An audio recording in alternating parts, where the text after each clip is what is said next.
साथियों, दुनिया के कई देश सेक्स टूरिज्म के लिए जाने जाते हैं, जिनमें Thailand, Indonesia, Philippines, Germany, Spain शामिल हैं। भारत में भी सेक्स का कारोबार फल फूल रहा है, पर इसे यहाँ नज़रअंदाज किया जाता है। देहरादून के पास एक रिजॉर्ट में अंकिता भंडारी की हत्या इस बात को जाहिर करती है कि रिजॉर्टों में सेक्स किस तरह मिल सकता है। इस लड़की ने यह काम करने से मना किया तो इसकी हत्या कर दी गई, पर बहुत सी किसी लालच या मजबूरी में यह काम करने के लिए आसानी से तैयार हो जाती हैं। आज 10वीं 12वीं पास लड़कियों के पास कोई काम नहीं है, कोई हुनर नहीं है, कोई नौकरी नहीं है। वे छोटी मोटी नौकरी के बहाने इस तरह के काम के लिए तैयार हो जाती हैं। कुछ साल पहले पब्लिक तथा राजनीतिज्ञों के भारी दबाव के कारण महाराष्ट्र सरकार को मुंबई के तमाम डांस बारों को मजबूरन बंद करवाना पड़ा, लेकिन पौंडीचेरी में इसका व्यापार आज भी तेजी से फल फूल रहा है। इसमें दो मत नहीं है कि पौंडीचेरी जैसे कई शहरों में कई दशक से देशी विदेशी टूरिस्टों को आकर्षित करने के लिए तरह तरह के हथकंडे अपनाए जा रहे हैं, जिनमें सेक्स टूरिज्म का व्यापार भी शामिल है। यह कहने की जरूरत नहीं है कि यहाँ के होटलों में हमेशा सेक्स टूरिस्टों का जमावड़ा लगा रहता है। वीकेंड में तो इतनी भीड़ रहती है कि यहाँ के होटलों और गेस्ट हाउसों में रूम तक मिलना असंभव रहता है। इसका एक बहुत बड़ा कारण यह है कि यहाँ दक्षिण भारत से ही नहीं, मुंबई तक से बहुत बड़ी संख्या में सेक्स टूरिज्म आते हैं और देह व्यापार में लिप्त होते हैं। यह भी एक कटु सत्य है कि देश के कितने ही होटलों में न्यूड डांस वर्षों से चल रहा है, जो आम बात है। शाम घिरने के साथ ही होटलों में महफिलें घिरने लगती हैं। 6:30, 8:30 और 10:30 बजे यानी 3 शिफ्टों में चलने वाले शो में ग्राहक उपस्थित होते हैं, जिनसे प्रति व्यक्ति 2,500 से 3,000 रुपये वसूले जाते हैं। इस प्रकार प्रतिदिन लगभग 1.5 लाख की कमाई हो जाती है। सेक्स वर्कर तथा डांस बार की लड़कियों के बीच काम करने वाली एक स्वयंसेवी संस्था की कार्यकर्ता श्यामली के शब्दों में, यहाँ काम करने वाली अधिकतर युवतियाँ केरल तथा आंध्र प्रदेश की होती हैं, जिनके लिए यह धंधा छोड़ना काफ़ी मुश्किल होता है, क्योंकि अधिकतर युवतियां होटल मालिकों से लोन ले लेती हैं, जिसे लौटा पाना मुश्किल होता है। इसी दबाव में वे चाहकर भी इस धंधे को छोड़ नहीं पाती हैं। महिलाओं द्वारा किसी सार्वजनिक स्थल पर न्यूड डांस करना भारत में पूरी तरह गैरकानूनी है, लेकिन यहाँ के होटलों तथा क्लबों में यह धड़ल्ले से चल रहा है। हजारों की संख्या में लड़कियां इसके लिए बेची भी जा रही हैं और इसके लिए लड़कियों की तस्करी भी की जा रही है। प्रतिवर्ष टूरिज्म से कितनी ही विदेशी मुद्रा भारत में आती है, जिसमें खासा सेक्स टूरिज्म की वजह से आती है। वुमेन एंड चाइल्ड डेवलपमेंट के अध्ययन की रिपोर्ट के माध्यम से जब इसका खुलासा हुआ तो पूरे सरकारी महकमे में खलबली मच गई थी। केंद्र सरकार जब तक इसको लेकर गंभीर होती, उस बीच आंध्र प्रदेश की सरकार ने तिरुपति जैसे धार्मिक शहर में बढ़ते HIV की संख्या पर चिंता व्यक्त करते हुए केंद्र सरकार को अपनी रिपोर्ट भेज दी, जिसे देखकर केंद्र सरकार की चिंता और बढ़ गई। सरकार तथा सामाजिक सरोकार से जुड़े लोगों के बीच इस बात को भी लेकर चिंता होने लगी कि भारत में तेजी से टूरिस्ट इंडस्ट्रीज की ग्रोथ में देह व्यापार तथा वेश्यावृत्ति आग में घी का काम कर रही है। इस खतरनाक समस्या की गंभीरता तथा संवेदनशीलता को देखते हुए भारत सरकार ने दुरुस्त कदम उठाते हुए एक स्वयंसेवी संस्था को इसके कारणों की पड़ताल करने की जिम्मेदारी इस शर्त पर सौंपी कि इसकी रिपोर्ट सार्वजनिक न की जाए। संस्था ने 18 राज्यों में विभिन्न टूरिस्ट सेंटरों तथा धार्मिक स्थलों में जाकर अध्ययन किया, जिसमें अब तक 1000 से भी अधिक पीड़ितों तथा मुक्तभोगियों से बातचीत की। उक्त संस्था से जुड़े एक व्यक्ति का कहना है, मैं बस इतना कहना चाहती हूं कि भारत में सेक्स इंडस्ट्री चिड़िया के पर की तरह अपना विस्तार कर रही है। डाटा इस ओर संकेत करते हैं कि मूल समस्या देश के अंदर के टूरिस्टों यानी डोमेस्टिक टूरिस्टों से है, जो आग में घी का काम कर रहा है। सीमा पार से घुसपैठ यह कहने की अब जरूरत नहीं रही कि पिछले 1-1.5 दशक से भारत गैरकानूनी रूप से सेक्स टूरिज्म का अभयारण्य बन गया है। इसके लिए भौगोलिक, राजनीतिक तथा प्रशासनिक तंत्र जिम्मेदार माने जा सकते हैं। जगह जगह खुली सीमाएं तथा सुरक्षा व्यवस्था में तमाम तरह की खामियों के चलते नेपाल, बांग्लादेश, श्रीलंका जैसे पड़ोसी देशों से बहुत बड़ी संख्या में लड़कियों और महिलाओं की अवैध तरीकों से मानव तस्करों द्वारा भारतीय सीमाओं में घुसपैठ कराई जाती है। इसमें कोई दो राय नहीं कि भारतीय सीमा से बांग्लादेश के करीब 28 जिले जुड़े हैं, जिनका नाजायज फायदा तस्कर समय समय पर उठाते रहते हैं।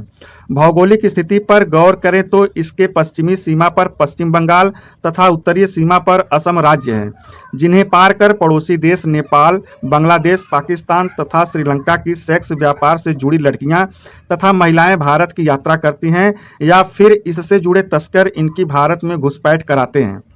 इसमें दो मत नहीं कि पिछले कई सालों से बांग्लादेश, नेपाल तथा श्रीलंका के मानव तस्करों के निशाने पर भारत रहा है। वहां से हजारों की संख्या में बच्चे, लड़कियां तथा महिलाओं की गैर कानूनी रूप से घुसपैठ कराई जा रही है, जो यहां के बड़े बड़े शहरों के होटलों, धार्मिक तथा पर्यटन स्थलों में सेक्स व्यापार का गैर कानूनी धंधा करती हैं। ये पर्यटकों की डिमांड पर एक शहर से दूसरे शहर की भी यात्रा करती हैं। इतना ही नहीं, ये जरूरत पड़ने पर विदेश तक की भी यात्रा करती हैं और कॉल गर्ल के रूप में अपनी सेवा प्रदान करती हैं। एक रिपोर्ट के अनुसार लगभग 2 लाख नेपाली महिलाएं तथा लड़कियां भारत के बड़े शहरों जैसे मुंबई, पुणे, दिल्ली तथा कोलकाता के टूरिस्ट प्लेसों में धंधा कर रही हैं। इनमें लगभग 20% यानी 40,000 की उम्र 16 साल से कम है। एक अन्य रिपोर्ट के अनुसार प्रतिदिन 50 बांग्लादेशी लड़कियां सीमा पार कर भारत में बेची जाती हैं। ये भी देश के बड़े शहरों तथा मेट्रो सिटीज, धार्मिक, ऐतिहासिक तथा दूसरे पर्यटन स्थलों के देशी विदेशी टूरिस्टों को अपनी सेवाएं प्रदान करती हैं। एक अन्य आंकड़े के अनुसार लगभग 4 लाख बांग्लादेशी औरतें भारत में सेक्स टूरिज्म के धंधे से जुड़ी हुई हैं। करीब 3 लाख प्रति वर्ष यहाँ से दूसरी जगहों पर तस्करी द्वारा भेजी जाती हैं। जब किसी राज्य की पुलिस इन पर कानूनी शिकंजा कसने लगती है तो ये अपना ठिकाना बदलने में तनिक भी देर नहीं करती हैं और सुरक्षित स्थानों पर चली जाती हैं। जैसे यदि गोवा या कर्नाटक के कोवाला में पुलिस छापेमारी करती है तो ये वारकाला, कोचीन या केरल में कुमिली या कर्नाटक के दूसरे समुद्र तटीय इलाकों में चली जाती हैं और वहाँ धंधा करने लगती हैं। इतना ही नहीं, पड़ोसी देश के तस्कर भारत की जमीन को ट्रांजिट जोन के रूप में भी इस्तेमाल करते हैं। बांग्लादेश, नेपाल और श्रीलंका के तस्कर और सेक्स वर्कर भारत की जमीन को शरणस्थली यानी ठिकाना भी बनाते हैं। अर्थात इन देशों की लड़कियों, बच्चों तथा महिलाओं को दक्षिण पूर्व एशिया जैसे Singapore, Malaysia, Indonesia, Thailand, Kenya या फिर ईरान, इराक, संयुक्त अरब अमीरात आदि खाड़ी देशों या फिर दुनिया के किसी भी देश में भेजने के पहले बॉर्डर क्रॉस कराकर भारत लाते हैं और फिर समुद्री रास्ते या फिर दूसरे तरीके से जालसाजी कर इन देशों में भेजते हैं। एक अनुमान के अनुसार भारत के रास्ते प्रति वर्ष करीब 1 लाख नेपाली तथा 50,000 बांग्लादेशी लड़कियां गैर कानूनी रूप से भारतीय जमीन का इस्तेमाल करके दूसरे देशों के वेश्यालयों में भेजी जाती हैं। देश के अंदर भी नाबालिग लड़के, लड़कियां तथा औरतें एक जगह से दूसरी जगह स्मगलर किए जाते हैं। ग्रामीण, देहाती और पिछड़े इलाकों की महिलाएं तथा लड़कियां तस्करी के माध्यम से शहरी इलाकों में भेजी जाती हैं। कोई भी देश अछूता नहीं। कानून के अनुसार सामान्यतया वयस्क को किसी वेश्यालय में जाना अपराध नहीं माना जाता, लेकिन नाबालिग लड़का या लड़की का इसमें संलग्न होना अपराध की श्रेणी में आता है। ऐसा स्वदेश में करें या विदेश में, दोनों ही स्थितियों में अपराध माना जाता है। जैसा कि इसके लिए अपने देश के अंदर यात्रा करने को घरेलू सेक्स टूरिज्म तथा विदेश की यात्रा करने को इंटरनेशनल एडल्ट सेक्स टूरिज्म कहते हैं। यह कारोबार मल्टी बिलियन डॉलर इंडस्ट्री के रूप में पूरी दुनिया में फैला हुआ है और लाखों लोग इससे जुड़े हैं। ऐसी बात नहीं है कि इससे केवल सेक्स उद्योग को ही फायदा होता है। एयरलाइंस, टैक्सी, रेस्टोरेंट तथा होटल इंडस्ट्री को भी इससे फायदा होता है, लेकिन मानवाधिकार से जुड़े संगठन इससे इस बात को लेकर परेशान रहते हैं कि इस इंडस्ट्री से मानव तस्करी और बाल वेश्यावृत्ति को प्रोत्साहन मिलता है। इसमें दो मत नहीं कि सेक्स टूरिज्म केवल भारत की ही नहीं, पूरी दुनिया के लिए समस्या बना हुआ है।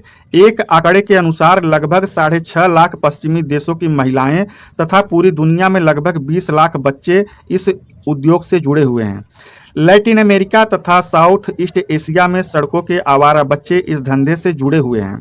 थाईलैंड, ब्राजील, कंबोडिया, भारत तथा मैक्सिको जैसे देशों में नाबालिग लड़के लड़कियों के साथ यौन व्यभिचार की घटनाएं ज़्यादा होती हैं। थाईलैंड में तो 40% नाबालिग इस धंधे का हिस्सा हैं। कंबोडिया में 1/3 सेक्स वर्कर 18 वर्ष से कम उम्र के हैं और भारत में लगभग 20 लाख बच्चे इस धंधे में लगे हुए हैं। हर जगह इसको लेकर बड़े कानून बने हुए हैं। इस कानून के अनुसार कोई भी अमेरिकी इस धंधे में नहीं लिप्त हो सकता। जो भी हो, इस धंधे में लगे लड़के लड़कियों को कई तरह से शारीरिक तथा मानसिक शोषण के दौर से गुजरना पड़ता है, जिसकी वजह से एड्स, प्रेगनेंसी, कुपोषण, नशीली दवाओं के आदी होने से लेकर इनकी मौत तक हो जाती है। यूनाइटेड नेशंस की टूरिज्म एजेंसी के अनुसार किसी टूरिस्ट सेक्टर या फिर इसके बाहर के सेक्टर द्वारा ऐसी व्यवस्था करना जिसका पहला उद्देश्य स्थानीय लोगों को टूरिस्टों द्वारा व्यावसायिक यौन संबंध स्थापित करना होता है, सेक्स टूरिज्म कहलाता है। ये व्यावसायिक सेक्स एक्टिविटीज़ की पहचान के लिए कई तरह की भाषा का इस्तेमाल करते रहते हैं, जैसे adult sex tourism, child sex tourism तथा फीमेल सेक्स टूरिज्म।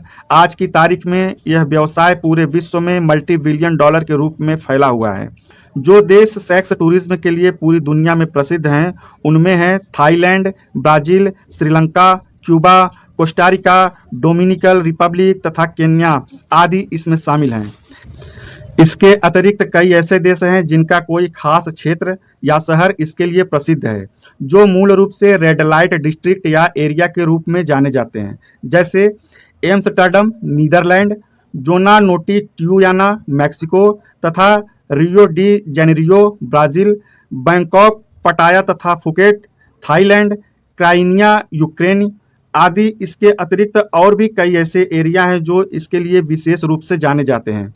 विदेशों में भी इस धंधे से जुड़ी महिलाएं धंधे के लिए एक देश से दूसरे देश की यात्रा करती हैं या फिर विशेष रूप से तस्करों द्वारा पहुंचाई जाती हैं। लगभग 80,000 उत्तरी अमेरिका तथा यूरोप की महिलाएं प्रतिवर्ष इसके लिए जमैका की यात्रा करती हैं। नेपाल सरकार द्वारा सही दिशा में किए जा रहे प्रयास के बावजूद भारत से प्रतिवर्ष 10 से 15,000 नेपाली महिलाएं तथा लड़कियां तस्करों द्वारा विदेशों में सेक्स व्यापार के लिए भेजी जा रही हैं। संयुक्त राष्ट्र द्वारा जारी 8वीं वार्षिक मानव तस्करी रिपोर्ट में ये बातें कही गई हैं। रिपोर्ट के अनुसार सही आंकड़ों के अभाव में यह संख्या बढ़ भी सकती है। वहां की स्वयंसेवी संस्था जो मानव तस्करी पर शोध कर रही है, उसकी रिपोर्ट के अनुसार घरेलू तथा अंतर्राष्ट्रीय तस्करी में लगातार वृद्धि हो रही है। अधिकतर स्थितियों में सेक्स एक्सप्लॉयटेशन की ही बात उभर कर सामने आ रही है, जिसमें राजनीतिज्ञों, व्यवसायी, अधिकारी, पुलिस, कस्टम अधिकारी तथा सीमा पर तैनात पुलिस की मिलीभगत तथा सहमति जग जाहिर है। इन्हीं के इशारे पर मानव तस्करी का इतना व्यापक तथा विशाल रैकेट चल रहा है, इससे इनकार नहीं किया जा सकता। भारत के अतिरिक्त एशिया के दूसरे देशों जैसे मलेशिया, हांगकांग तथा साउथ कोरिया के देशों में भारत से लड़कियों, बच्चों तथा महिलाओं को यौन शोषण व मजदूरी के लिए जबरन भेजा जा रहा है। एक रिकॉर्ड के अनुसार करीब 10 लाख से भी अधिक नेपाली पुरुष तथा महिलाएं इजराइल, संयुक्त राज्य अमेरिका, सऊदी अरब, संयुक्त अरब अमीरात तथा दूसरे खाड़ी देशों में मजदूरी और यौन शोषण के लिए तस्करों तथा मैन पावर एजेंसी द्वारा भेजे जाते हैं। इन देशों में इनसे कई तरह के काम लिए जाते हैं, जैसे घरेलू नौकर, बड़े बड़े भवनों के निर्माण में मजदूरों के रूप में या फिर छोटे छोटे धंधों में लगाए जाते हैं। इसके लिए उन्हें तरह तरह की प्रताड़नाएं भी दी जाती हैं, जिनमें पासपोर्ट जब्त कर लेना, घूमने फिरने की मनाही, तनख्वाह का भुगतान नहीं करना तथा धमकी देने से लेकर यौन शोषण तक शामिल है। अभी जुलाई में उज्बेक लड़कियों को नेपाल से भारत मोटर बाइक पर लाया गया, क्योंकि उस पर चेकिंग कम होती है और उज्बेक लड़की अपने को नेपाली आसानी से कह सकती है। एंटी ह्यूमन ट्रैफिक यूनिटी ने दिल्ली के मालवीय नगर में विदेशी युवतियों को पकड़ा जो सेक्स टूरिज्म के लिए लाई गई थी। भारत के कोलकाता में सोनागाछी, लैकिंगटन रोड दहिसर, कमाठीपुरा मुंबई, बुधवारपेट पूना, मीरगंज इलाहाबाद, दिल्ली का जीबी रोड, इतवारा इलाका नागपुर, चतुर्भुज स्थान मुजफ्फरपुर, बिहार का शिव की नगरी वाराणसी में शिवदासपुर उन कुछ जगहों के नाम हैं जहां सेक्स टूरिज्म फल फूल रहा है। बहुत से तीर्थस्थल जैसे उज्जैन, इलाहाबाद भी अपने वेश्याओं के इलाकों के लिए जाने जाते हैं। लोग पूजा पाठ करके वहां जाते हैं, यह बताने की जरूरत नहीं है। भारत की स्थिति चिंताजनक है। इसमें शक नहीं कि सेक्स टूरिज्म और मानव तस्करी के मामले में भारत की स्थिति विस्फोटक बनी हुई है। यहाँ इसका धंधा बहुत तेजी से फल फूल रहा है, जिसके लिए राजनीतिक, आर्थिक और भौगोलिक कारण जिम्मेदार माने जाते हैं।